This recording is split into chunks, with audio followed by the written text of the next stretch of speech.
नमस्कार साथियों, आप सभी का एग्जाम से यूट्यूब चैनल पर स्वागत है। नए साथी जो भी हैं वो हमारे चैनल को सब्सक्राइब अवश्य कर लें। आइए साथियों, आज प्रैक्टिस सेट नंबर 3 देखते हैं स्टैटिक जीके का। पहला क्वेश्चन है, किस भारतीय राज्य में सबसे अधिक अभ्रक भंडार है? तो ये ऑप्शन झारखंड, बी उड़ीसा, सी बिहार, डी आंध्र प्रदेश। तो पहले का जो है डी ऑप्शन होगा, सबसे अधिक अभ्रक भंडार आंध्र प्रदेश में पाया जाता है। दूसरा है, निम्नलिखित में से कौन सा संयुक्त राष्ट्र सतत विकास लक्ष्य जिम्मेदारी खाद्य खपत और उत्पादन से संबंधित है? एसडीजी के जो 17 गोल्स हैं उसमें जो खाद्य और उत्पादन से संबंधित कौन सा गोल है? तो इसका है एसडीजी 12 ए नंबर। तीसरा ये देखते हैं, निम्नलिखित में से कौन सा मंदिर मौजूदा चोल मंदिरों में से एक नहीं है? कौन सा मंदिर चोल मंदिर नहीं है? तो पहला है गंगईकोंड चोलपुरम, बी एकम्पा होरस्वर, सी बृहदेश्वर, डी ऐरावतेश्वर। तो 3 का बी होगा, कंपहारेश्वर मंदिर जो चोल शासकों ने नहीं बनवाया था। बाकी गंगईकोंड चोलपुरम, बृहदेश्वर और ऐरावतेश्वर मंदिर चोल राजाओं द्वारा बनवाए गए थे। आइए 4 नंबर देखते हैं, विश्व में गेहूं का सबसे बड़ा उत्पादन करने वाला उत्पादक देश कौन सा है? तो इसका आपका ए यूएसए, बी रूस, सी चीन, डी भारत। 4 का सी होगा, चीन। सबसे अधिक गेहूं उत्पादन करने वाला राज्य चीन है। यह 5 नंबर। आइए देखते हैं, विक्रमादित्य किस प्रसिद्ध गुप्त शासक का एक अन्य नाम था? विक्रमादित्य किस शासक का नाम है? तो ये कुमारगुप्त, बी चंद्रगुप्त प्रथम, सी चंद्रगुप्त द्वितीय, डी रामगुप्त। तो इसका 5 का आपका सी सही होगा, चंद्रगुप्त द्वितीय तो जो है विक्रमादित्य भी कहा जाता है। अगला 6 नंबर, लॉर्ड डलहौजी ने भारतीय राज्यों को हड़पने के लिए निम्नलिखित में से कौन सी नीति अपनाई थी? डलहौजी ने राज्यों को हड़पने के लिए कौन सी नीति अपनाई थी? तो सहायक संधि, बेलेदली से संबंधित थे, व्यापगत सिद्धांत। जी हाँ, व्यापगत संबंधी जो है डलहौजी से संबंधित है। डलहौजी ने राज्यों को हड़पने के लिए व्यापगत नीति अपनाई थी। तो 6 का बी ऑप्शन हो जाएगा। क्योंकि स्थायी बंदोबस्त आपका जो है वारेन हेस्टिंग्स से जुड़ा रिलेक्ट एक्ट जो है ये एक्ट आया था भारत में, इसे कोई मतलब नहीं कोई नहीं। तो 6 का बी। आइए 7 नंबर देखते हैं, निम्नलिखित में से कौन सी जनजाति नागालैंड से संबंधित है? ए रेंगमा, बी बोंडा, सी लिम्पू, डी प्यार। 7 का आपका ये होगा, रेंगमा जनजाति जो है नागालैंड से संबंधित है। डी 8 नंबर देखते हैं, इदुक्की बांध किस नदी पर बनाया गया है? तो ये महानदी, बी कृष्णा, सी घटप्रभा, डी पेरियार। तो 8 का डी, पेरियार नदी पर इदुक्की बांध बना है। इदुक्की बांध पेरियार नदी पर। अगले आइए 9 नंबर देखते हैं, निम्नलिखित में से कौन सी ग्रीन हाउस गैसों के उत्सर्जन से संबंधित अनिवार्य सीमाएं तय करने वाले औद्योगिक देशों के बीच एक अंतर्राष्ट्रीय संधि है? तो ग्रीन हाउस से संबंधित कौन सा समझौता है? तो इसका बी ऑप्शन सही होगा, क्योटो प्रोटोकॉल ग्रीन हाउस के उत्सर्जन से संबंधित है, जबकि मॉन्ट्रियल प्रोटोकॉल ओजोन परत से संबंधित है, ओजोन क्षरण से संबंधित है। आइए अगला नंबर 10 नंबर देखते हैं, प्रसिद्ध संस्कृत नाटक स्वप्नवास दत्तम किसकी रचना है? ए जयदेव, बी कालिदास, सी शूद्रक, डी भास्य।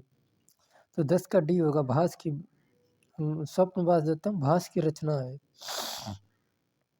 आइए 11 नंबर देखें, किस वयस्क द्वारा किए गए अकुशल मानवीय कार्य के लिए प्रत्येक परिवार को एक वित्तीय वर्ष में कम से कम 100 दिनों का गारंटी पारिश्रमिक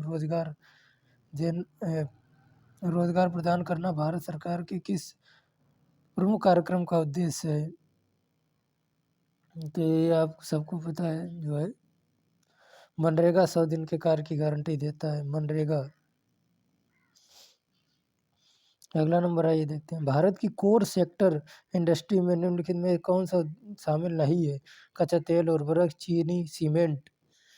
तो 12 का आपका जो है सी होगा, चीनी जो है 8 कोर दो उद्योग हैं उसमें शामिल नहीं है। आइए आगे देखते हैं, 13 नंबर, भारत के किस अनुच्छेद के तहत, संविधान के किस अनुच्छेद के तहत भारत का उच्चतम न्यायालय मौलिक अधिकारों के प्रवर्तन के लिए रिट जारी कर सकता है? तो उच्चतम न्यायालय का रिट जारी करने का अधिकार अनुच्छेद 32 के तहत है, ये नंबर सही होगा इसका। आइए अगला देखते हैं, हार्ड डिस्क किस प्रकार को की स्टोरेज डिवाइस है? तो हार्ड डिस्क आपकी द्वितीय श्रेणी की स्टोरेज डिवाइस है, डी नंबर सही होगा। अगला देखते हैं 15 नंबर, अफ्रीका में विक्टोरिया जलप्रपात किस नदी पर है? ए जाम्बेजी, बी नाइजर, सी नील, डी कांगो। तो ये है आपका ए जाम्बेजी नदी पर है, जाम्बेजी नदी पर। 16 नंबर, एक पेप्टाइड बराबर होता है, ये नंबर इसका सही होगा 124 टीबी, 124 टीबी बराबर होता है। अगला नंबर 17 नंबर, कंप्यूटर शब्दावली में CLI का पूर्ण रूप क्या है? CLI का पूरा नाम है command line interface, C number इसका सही होगा, कमांड लाइन इंटरफेस CLI का पूर्ण रूप है। 18 नंबर आइए देखते हैं, निम्नलिखित भारतीय संविधान के अनुच्छेदों में से कौन से अनुच्छेद में राज्यों में विधान परिषद के गठन के लिए प्रावधान किया गया है? तो ये 151, बी 169, सी 216, डी 195। तो इसका बी नंबर सही होगा। 18 का 169 में विधान परिषद के गठन और उसकी साधन समाप्ति से संबंधित है, बी नंबर। अगला ये देखो, भारत का पहला वायसराय कौन बना? एक Lord Canning, B Lord Elgin, C Lord Cornwallis, D Lord Ripon. तो लॉर्ड कैनिंग को भारत का पहला गवर्नर जनरल माना जाता है, इसका जो है 19 का ये नंबर सही होगा। आइए अगला देखते हैं, लॉर्ड चैम्सफोर्ड ने 1919 में जलियांवाला बाग की घटना की जांच के लिए किस समिति की गठन किया था? हर्शेल समिति, बी मैकलेगून समिति, सी मुटीमैन समिति, डी हंटर समिति। तो जलियांवाला बाग जो 13 अप्रैल 1919 को हुआ था उसकी जांच के लिए हंटर समिति बनाई गई थी अंग्रेजों द्वारा, तो इसका डी नंबर होगा। आ गया 21 नंबर देखते, काकतीय राजवंश का अंत निम्नलिखित में से किसके द्वारा किया गया था? गुप्त राजवंश, चालुक्य राजवंश, चोल राजवंश, दिल्ली सल्तनत। तो 21 का आपका जो है डी ऑप्शन होगा, दिल्ली सल्तनत। काकतीय राजवंश का अंत जो है दिल्ली सल्तनत द्वारा किया गया था। आइए 22 नंबर देखते हैं, लोकसभा अध्यक्ष का चुनाव किसके द्वारा किया जाता है? भारत के राष्ट्रपति द्वारा, लोकसभा के सभी सदस्यों द्वारा, लोकसभा में बहुमत वाली पार्टी के सदस्यों द्वारा, डी संसद के सभी सदस्यों द्वारा। तो 22 का बी होगा, लोकसभा के सभी सदस्य जो है आप मिलकर आपस में से लोकसभा अध्यक्ष का चुनाव करते हैं। आइए 23 नंबर, एशिया का सबसे बड़ा बस टर्मिनल कौन सा है? तो इसका सी ऑप्शन सही होगा, चेन्नई स्थित चेन्नई मोफसिल बस टर्मिनल जो एशिया का सबसे बड़ा टर्मिनल है। इस प्रकार दोस्तों आपकी ये 23 क्वेश्चन प्रैक्टिस सेट के समाप्त हुए। नए लोग हमारे चैनल को सब्सक्राइब करें और लाइक कमेंट करके जो है हमें अवश्य जो है अपनी प्रतिक्रिया दें। नमस्कार साथियों।